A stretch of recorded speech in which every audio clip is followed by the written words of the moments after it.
sendvičs tavā personībā trīnieki.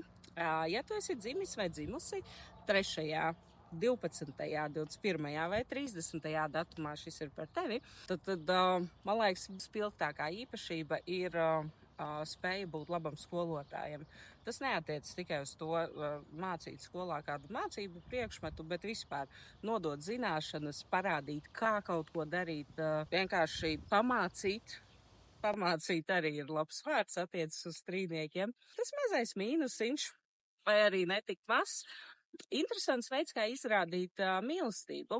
Tā ir vairāk kā tāda instrukcija. Paņem to, saģērbies tad, paēd šito, tajā laikā esi tur, dari tā, dari šitā.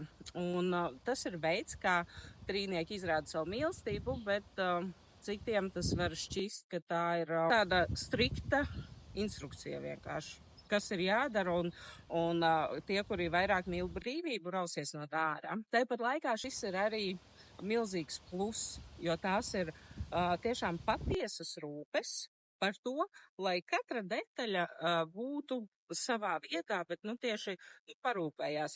Ja tas ir vecāks, ja tā ir mamma vai tēvs, tad bērniem viss būs. Viņi būs apģērbti, viņi būs pēduši, tiks parūpēsies par veselības lietām, lai viss būtu vairāk tāds fiziskais, ķermeniskais. Lūk, vai tu sevi atpazini kādu no šīm īpašībām, varbūt pazīsti cilvēkus trīniekus?